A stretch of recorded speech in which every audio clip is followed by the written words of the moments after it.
Good morning. We might as well start because the room seems ready. There was one of those quiet pauses and it was very silent, so I thought perhaps we should begin. I'm Jong-on Hahm. I'm Special Advisor for International Research at George Washington University. Previously, I was at NSF, and some of my colleagues are here. And some of the work that I was in the international office, so STEM and diplomacy, science, technology, engineering, and math, and diplomacy is actually a growing, a strong, long history, but growing path and venue for diplomacy for different countries, different spheres, and I think now, especially in the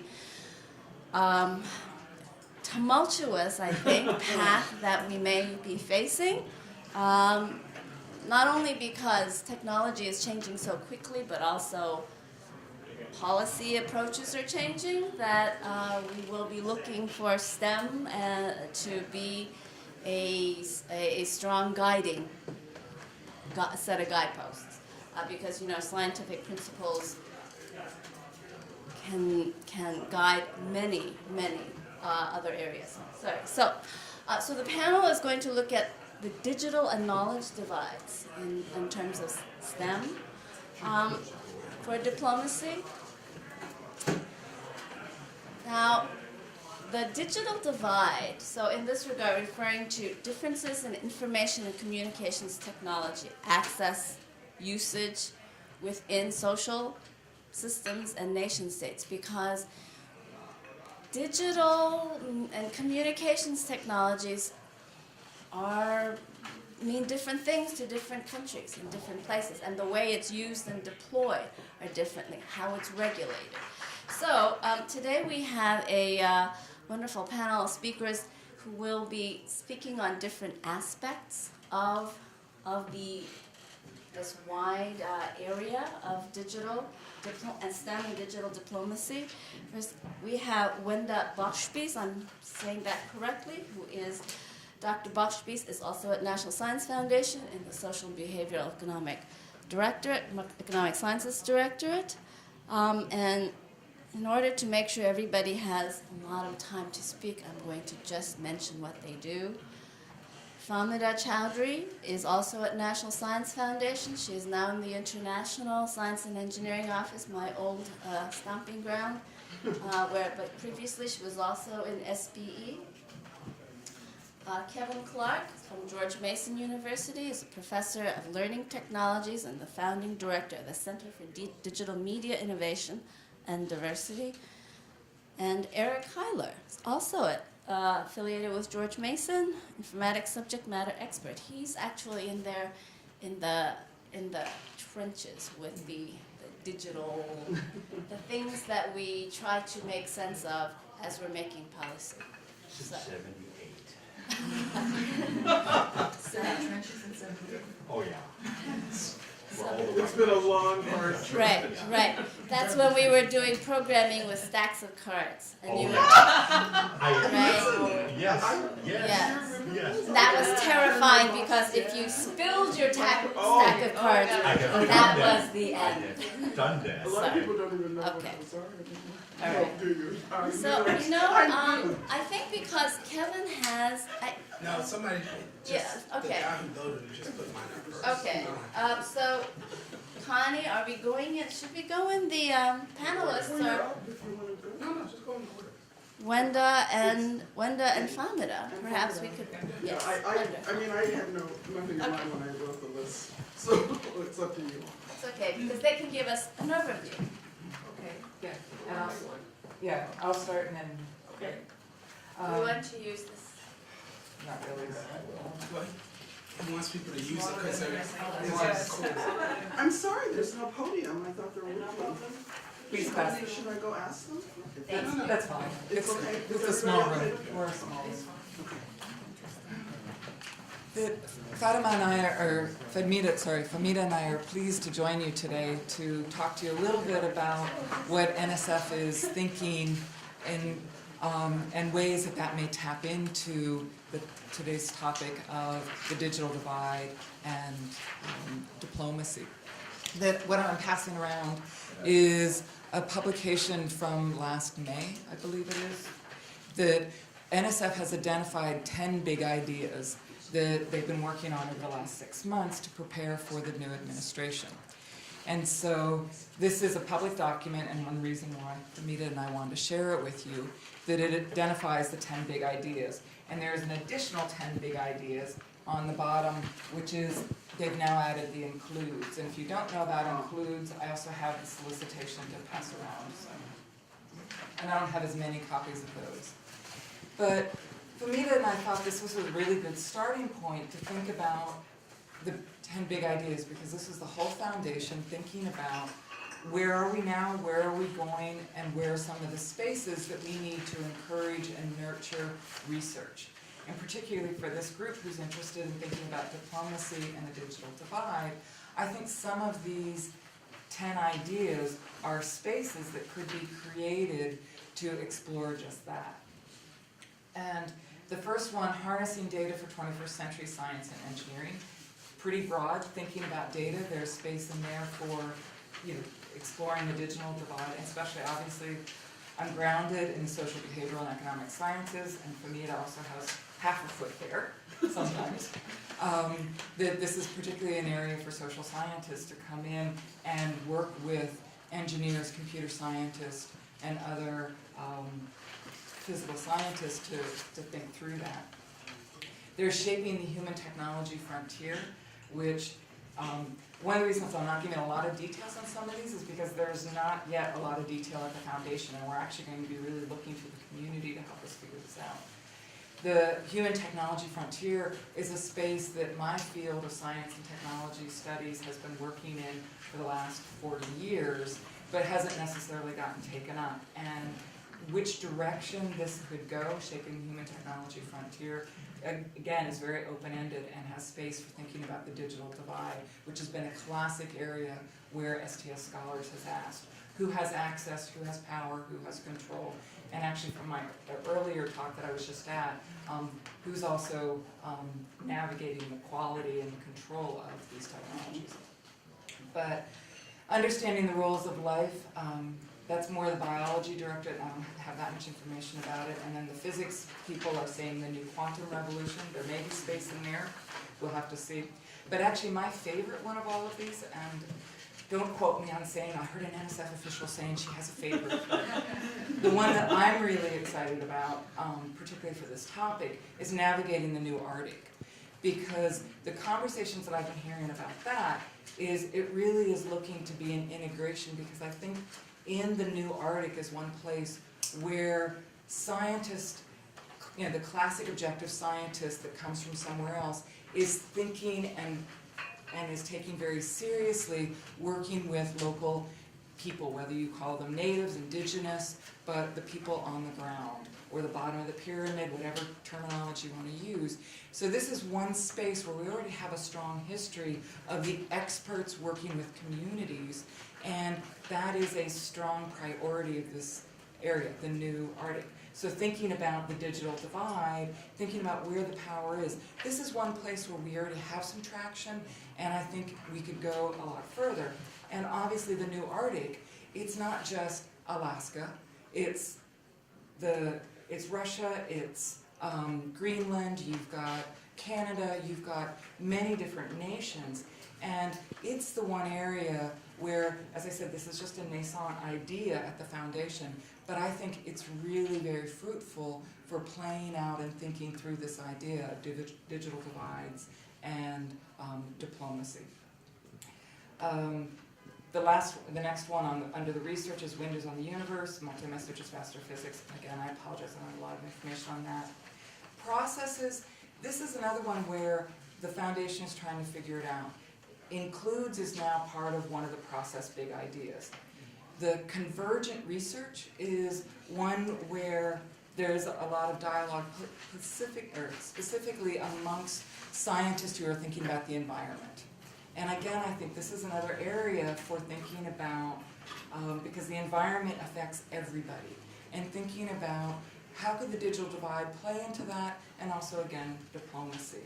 So the Convergent one, I think, is really wide open, but it's not just interdisciplinary. In a way, they want to move beyond, transcend, or create a new model that really is able to deal with some of the crises that we are facing in the 21st century and do it in a convergent manner where everybody wins.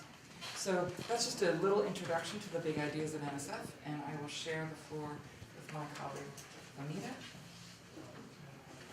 Thank you, Wenda. I don't think I need the mic. They Can you give hear you, me? they want it They want me. recorded. Oh, I'm sorry. Oh, I'm sorry. Okay. So before I came to NSF, I used to teach a much larger classroom. But anyway, can you hear me with this? So first of all, thank you, Connie and Wenda, for including me in this event. This is my first time, and I think I already like it a lot. So, and I used to be in SBE, and then last April I moved to the international office where Hahm used to be before. And my country portfolio currently includes a bunch of the South and Southeast Asian developing countries. So some of the topics about the digital divide are, as you know, not only local but also global, maybe increasingly so global. So I'll address some of those. And I agree with everything that Wenda has mentioned about the big ideas and the Includes program. I just want to add that inside NSF, these ideas are currently being explored, and the way they are going to be explored in depth will be by setting up working groups that involve people from various parts of NSF. Because all of these 10 big ideas are multidisciplinary and will need input from different parts of NSF. Whether or not some of these will come up with actual solicitations for proposals or exactly what shape they will take is very fluid. We don't know. However, for many of the topics in this forum and also in this particular panel, I can say already that if you go into NSF Awards database, which is just Google NSF Awards database, and the link will come up, and you can do a search with keywords. And if you search with the keyword digital divide, you will find a bunch of grants that have already been made to different people looking at this issue from many different angles. So I think I did that as a test. I did not bring with me the spreadsheet, but you will find many. And you can, if you put any of the keywords, like the previous session I was at was science and technology poverty, that might also come up. So there are already pockets of funding potential at NSF with these topics. So I would like to address something about digital divide, that even in countries where digital access is widespread, are people actually using that access for STEM? To what extent are they being used for science and technology and engineering and mathematics? I don't have any data. My gut feeling is that not that much. So people have access, in this country, people take it for granted that they're on the net all the time. But how much of it is being utilized for STEM education? For STEM diplomacy, if you think about the other countries, I recently visited 2 developing countries, Sri Lanka and Indonesia. And I myself was born in Bangladesh, where I go back to visit every couple of years. So in all of these places, in Sri Lanka, I heard that there are more cell phones than people. Almost everybody has cell phones. Some of them have more than one. And many of these, I think most of these cell phones are smartphones. But less than 50% of the people owning these smartphones actually know that they are on the internet and know that they can do stuff rather than call or text. So in Bangladesh, even the poor people, household help people, have smartphones. They use the smartphones for making calls, texting, if they know how to read and write, how to read, which not everybody, and they watch TV. But they're not, this digital access, even to the, of course there's a divide in access, not everybody has access, but even the group that has access, STEM is far from their radar screen. So there is this gap, which I think, I don't even know which discipline of science can address that. is how to fill this gap where the lack of trained teachers or people who are trained in figuring out how to use the digital access, being on the internet, how to use that for purposes of STEM education. Right? So that is my question that I invite everybody to think about, even in this country and globally. So that's one issue I wanted to mention. Also, there is a connection with energy access. So in poor rural areas, they may have cell phones, access to internet. If they don't have energy to charge the devices, then they can't use. So even if somebody, a poor person has a smartphone, they don't even know that this is a smartphone. But in many of those countries, non-smartphones don't exist anymore. All the phones you can buy are built as smartphones. And whether or not people have access will depend on the government's science policy, technology policy, if the governments would make this cheap for people to access. So I know that from just anecdotal evidence in Sri Lanka and Indonesia and Bangladesh, internet cafes don't exist anymore. So I was looking for internet cafe. Yeah. What is that? Everybody, their handheld device has internet. But it's just sitting there unused.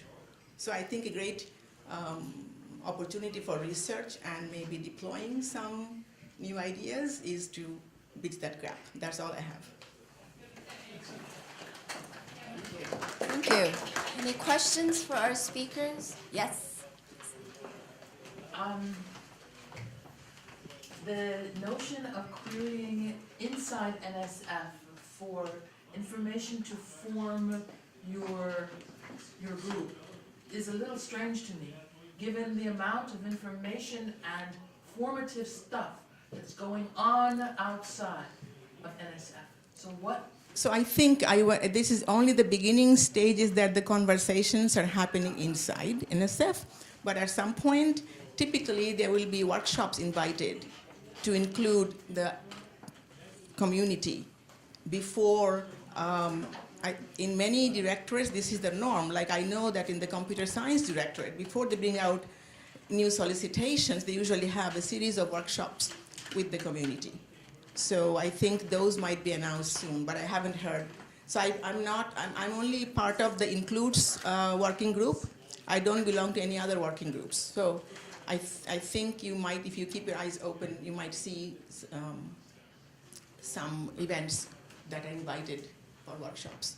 Yes. One more thing, I just came from a session here that was talking about the degree to which our space is covered by other countries in terms of their ability to attack us through our grids and that sort of thing. That's a very high level diplomatic issue going beyond the power of an individual smartphone in a person's hand. How do you define the range of issues that you will deal with in this cyber diplomacy, STEM diplomacy? Can I ask so that maybe we could have the other speakers also be able to address your question at the end? So I'm going to ask Kevin to come up with all the answers. No, just kidding. No, Kevin Kuiler. Yes. So we'll have questions at the end. Sorry. So Kevin does such really cool stuff. I have tried to recruit him to work on projects for various friends I know, and he still doesn't have any time. That's a lead in.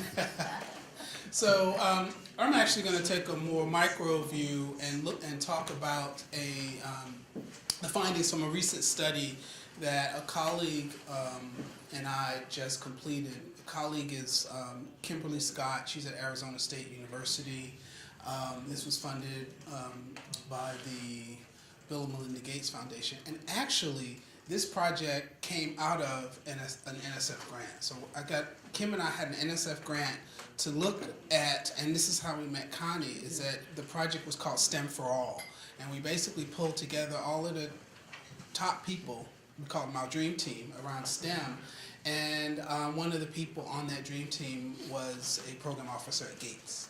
And that person then decided to fund this, this initiative. So I'm just going to talk briefly about the findings because I think it provides a context for some of the issues that are going on specifically here in this country. Am I going the wrong way? And It's frozen.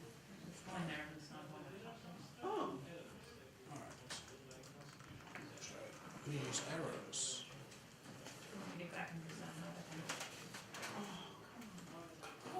I think you need to get back in the presentation mode. Okay. Okay. oh,